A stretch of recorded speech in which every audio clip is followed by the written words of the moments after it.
Hola, buenos tardes. This is Masanori Kobayashi, Program Director, Sustainable Peace Foundation. I am here with Mr. Tyrell Gittens, Global Youth Biodiversity Network.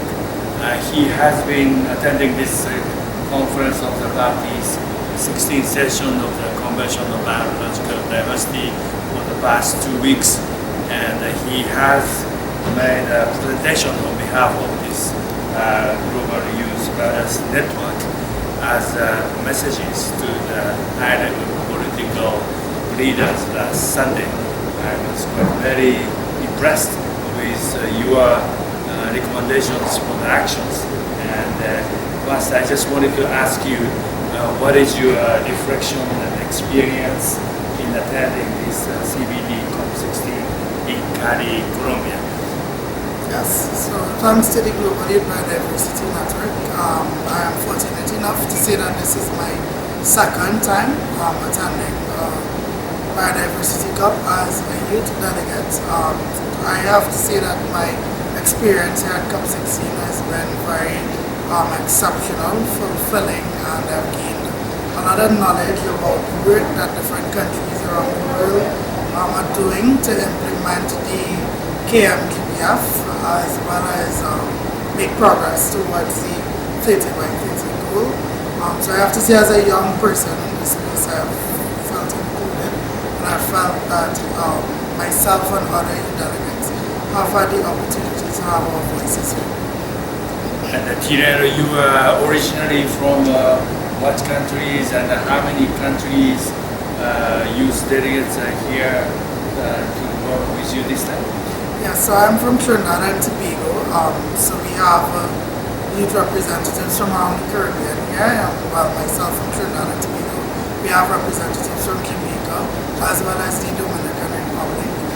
So we are representing the Caribbean, but overall there are young people from every region around the world, so from Latin America and the Caribbean, Europe, Asia, Africa, Oceania, Pacific.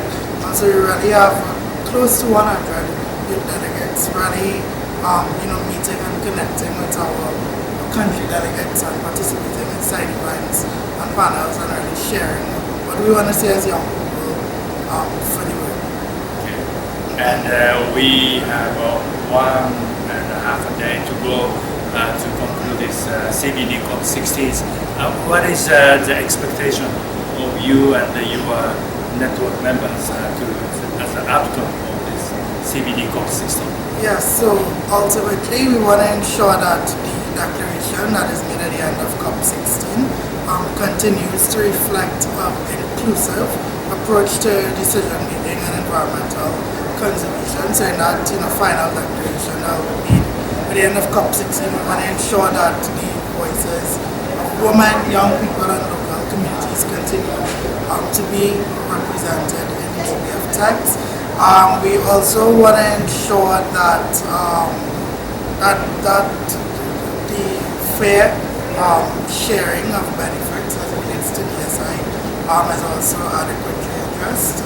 As young people, we want to ensure that once we leave this space and we have networked with all these individuals and organizations, that we continue to feel represented and supported to support the implementation of the 30 by 30 target. And was there any difficulties in formulating these recommendations, or in having a discussion with the network members, or presenting your recommendations to the policymakers here? No, I would say that it has been again a very inclusive COP. Thankfully, a lot of us has been encouraged to build relationship with our delegates from different countries around the world. So thankfully, they have given each of us, not just myself, but each of us the opportunity to meet with them and share what the youth priorities are. Thankfully, the Convention on Biological Diversity has always been kind and inclusive of young people in this space here. So you've had the opportunity to meet with the Executive Secretary and share our youth priorities with us. So I would say it has not been challenging. Thankfully, as young people, we And based on your experience and the outcomes of this CCD COP16, what do you, Tyrell, plans to do, or what this Global Youth Biodiversity Network plans to do to implement some of the recommendations? Yes. That we are concluding here? So once we are concluded, as we know, COP16 is just the start of the work towards implementing 50 by 50. So following COP over the coming months and years, we are going to continue to find opportunities and resources to build the capacity of young people in the different regions around the world and ensure that they have the tools necessary to engage in on-the-ground conservation work, be it protecting newly created protected areas around the world, or even just participating in policy and decision making in their different countries. So we definitely want to ensure that moving forward, young people continue to play an active role in implementation, and we understand again that this is just the beginning of the work and the networks that we have made in this space. Excellent. Yeah, it's very encouraging to hear that young people are quite enthusiastic in getting involved in this protected area management and also achieving 30 by 30 target. Now it's coming to November, and by December for 2024 and 2025, a number of important meetings and initiatives will be also organized. What specific, do you have a specific conferences or initiatives you are looking at as a priority for next 2 months and the year 2025? Yes, so thankfully I've had the opportunity to be at COP16, and in a week's time I'll also be traveling to Azerbaijan to participate in COP29. I believe that these two conferences are very important, especially coming from the Caribbean region, which is made up of small island developing states. The decisions we make in these spaces will ensure basically our future and our livelihoods.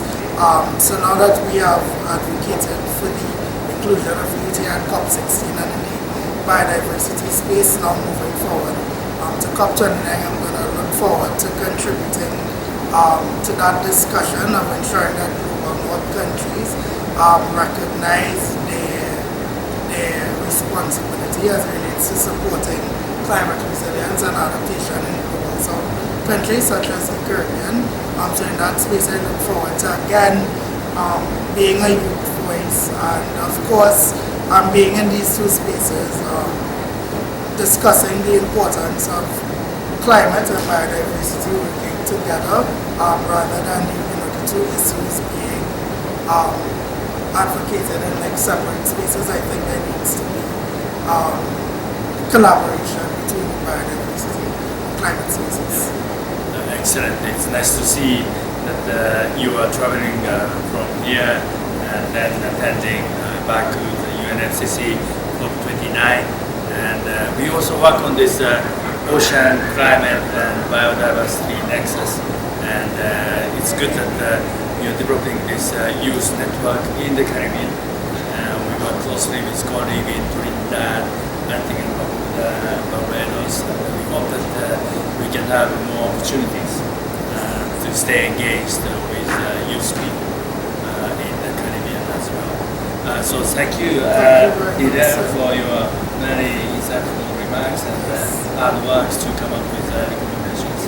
And we will definitely catch up with you in Baku as I'm also. Yes, and thank you very much for giving myself as a young person the opportunity to share what we have been doing in this space.